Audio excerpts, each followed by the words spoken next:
Let's see here. Oh no, see, it is facing us. That's it's live and facing us.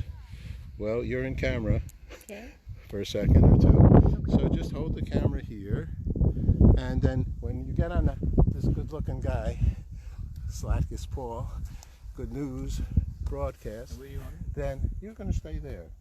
Okay? Because I'm going to just introduce the show. I can't see you, Paul, at all. Then is it seeing you? No. Oh, okay. Wait, so hold on 1 second. Okay.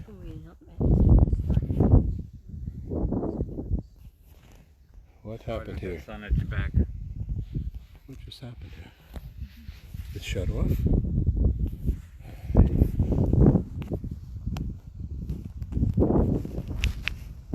Your screen. I would like to try to. Confident. Yeah, but I can't. Take a chance. So it's going to take you an extra 30 seconds. Yeah, but I can't do that. Can't even see it. I can't see to do that. And the things that are going on. It's kind of a drag.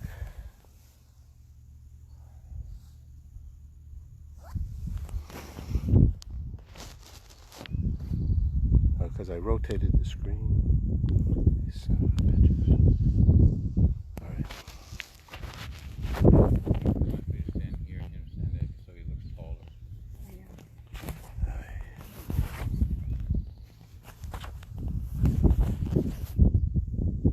Beach bum.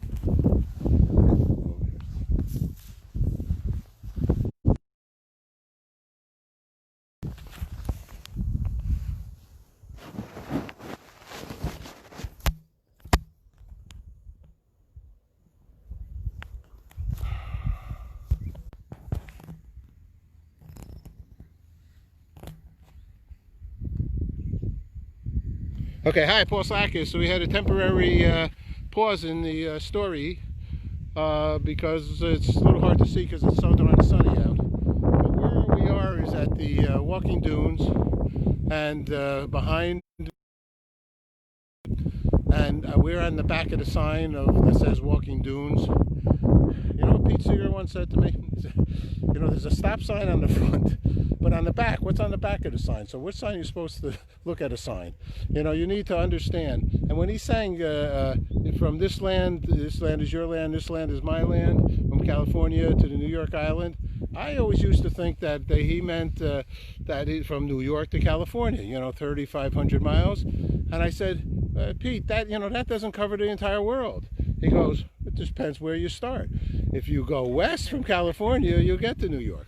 So he was a smart guy, no doubt about it. All right, well, it's enough about me, and I've decided now I'm going to go to my buddy Greg. Hello, Margarita. I got the phone. So Greg Sullivan is my buddy for many, many years, a CBS alumni, and movie theater, studios, Bayside, good soul. And we're going to take a moment to introduce some of the things he's involved with, because you should also get involved with it. So Greg, how are you? I'm good. It's good to see you. Thank you for introducing me to this glorious spot. Paul has taken us to a place that's absolutely paradise. Well, I'll be honest, I built it. And I'm ready to show it off. You know, you work hard like we do. You know, you do the Bayside show, I do the Good News show, and we keep deciding on when we want to what's name. So people can walk behind you. People are coming she can't walk behind me? Traffic zone. She's waiting for somebody, but then we're going live though. Yeah. All right. So in any case, we'll continue thinking here. So my major focus is conscious evolution. We're at a stage with humanity's opportunity to grow, and with everything that's happening in society, part of it is some major growing pains that we have to shed what did not work before and embrace what can work for us now. And we are all one, and we all have to start looking at each other that way. It's been way overdue. Humanity's needed an upgrade for a really long time, and it's shocking that we are still conducting ourselves with some of the same behaviors that we've done erroneously for so long. But it's time to evolve. It's time to move up to a new level of humanity, one more of compassion and understanding and patience, and coming to higher broader horizons of understanding amongst each other. So I'm kind of involved with that. I have a thing called the Bayside Experiment. You can look at the baysideexperiment.com, and you're about to see some interesting new types of literature. As we call it the living novel. It's a new genre of literature, and it's interactive, and it's people writing and talking back and forth in their sharing of each other's stories. So, and that's what it's all about these days. Everybody's sharing their stories. Paul shares his story with you every day.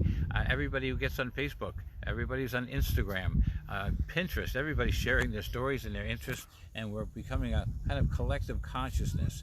So what's wonderful is we're out here in this beautiful surrounding where a collective consciousness is all about nature, where we are now. Well, meanwhile, at this exact same moment, in the middle of cities around the world, people are clustered together. I'm with you. Yeah, people are clustered together, fighting oppression and man's inhumanity to man, and injustice and ignorance. The greatest thing that's being fought right now is ignorance, because all of our problems stem from it. So we need to be speaking and sharing information with each other, embracing the perspectives of others, because no two people see anything the exact same way. No two people can see anything the exact same way. We all came up from different filters, we came up with different backgrounds, so we all have a little different take on it. So the more you can listen and embrace what others have to share from their perspectives, the wiser you'll be. It's just the way it is. And unless somebody is lying, where they're telling you something that they know to be untrue, and they know that they're sharing with you something that they don't believe in, unless there's someone like that, those people get found out, and then pretty soon their credibility is gone, and you pass them up. But if anybody's telling you their truth, it's worth listening to, it's worth trying to understand and embrace, and being patient with it, and giving everybody's voice a chance. And that's a lot we're into right now. But the living novel.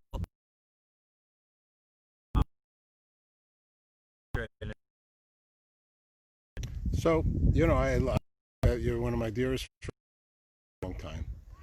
I guess the real question is, how come I'm and everybody else, you know, is perfect too? I have been following in Paul's footsteps for so long, trying to get to that level of perfection. So, but you know something, it's not easy. I have you gotta pay extra. but you know that James. I'm gonna make an analogy here. James Allen said to reach for that thing that is just beyond our grasp, or what's a heaven for. In my case, to reach for the standard and try to be as good as Paul Sladkus, or what's a Paul for. Here's my wallet. Card. I'll take that money now. How long did you say I had to do this for? We're going to do this for... How much do I get paid for the first? Well, it depends how many people... If I start to see the word B-O-O, B-O-O, boo, boo, then we hang up and we run and we get out of town as quickly as possible. But something that you all have to, we all look at. Paul has been a visionary. He's been ahead of the curve. He's one of those guys who does it. He puts himself in the arena, and he's doing stuff before anybody else. And Schopenhauer had that quote where he said, "All great ideas go through three processes. First, they're ridiculed because someone didn't think of it and see it themselves, and someone else said, oh, they want to ridicule it. People kicked sand in my face. And second, they get violently opposed because if you keep trying to get someone to think a different way, nobody wants to leave their comfort zone. Everyone wants to believe that what they know is right. Almost punched. Yeah, next. And then, so first they're ridiculed, second they're violently opposed, but then people just get it, and then they take it as self-evident. And what's worse is they think that they thought it up first. They all do. Paul's one of those guys with the great ideas, first gets ridiculed, then violently opposed. Now everyone's taking it as self-evident. This has been the guy to follow for years. I've been following his footsteps as fast as I can. Every time I say I do good news, everybody says, you know, that was my idea. I wanted to do that. I was going to do a good. I've now turned off the news. I don't want to listen to the news. And they all try to steal my thing. But they can't, because I'm too smart. I'm so brilliant. I told you I was perfect before, right? Now I'm even more perfect. Yes, yes. You are the gold standard for perfection. We need the gold standard to come back. Like they used to. We need gold. So the perfection that you still stand for, that level of perfection. There's gold in these Let's go. No. There's lots of people here. We're in this wonderful nature trail. It's a gorgeous place. And when Paul took us here, there was nobody else. But just like what happens, wherever Paul goes, people follow. Now they're all following Paul. Let me get my pen out for those autographs. 25 cents autograph. And that's up from the same nickel. thing. When I tell people better. I've got a buddy who does nothing but he's got the thing about good news, they go, "Really? That's so needed now. That is so needed. Yeah, That's people such do a say good that. idea." And it's true. Yeah, well, I always say that it's always here. So, I'm quite serious about this scenario. Yeah. The world is good, and it's always good, and all the people are good except for a few people that aren't, that are confused and think that by bullying you or hurting you physically, mentally, sticks and stones will break your bones, but names should not hurt you. But they do. But so the important thing is that we're all brothers and sisters, Homo sapiens, and just have a good time and enjoy life and make the most of it while we can. But listen, I'm going to add something to that. Go ahead, sir. You know that out of the Omega Conference, we knew our species now has a new name. We are not Homo sapiens anymore. No, I don't know that. No, this is true. We are now, the new term for us is Homo sapien sapien. Homo sapien meant thinking human. The animal that started thinking about things like, how does this work? What is this made of? So we started experimenting and we started using our brains to think about consciousness. So that became thinking human, Homo sapien. But now we're called Homo sapien sapien because thanks to science and religion coming together for the first time ever, there's the recognition that, and Deepak Chopra and everybody else talks about this, but once we started recognizing, we started looking at what matter was and its molecules and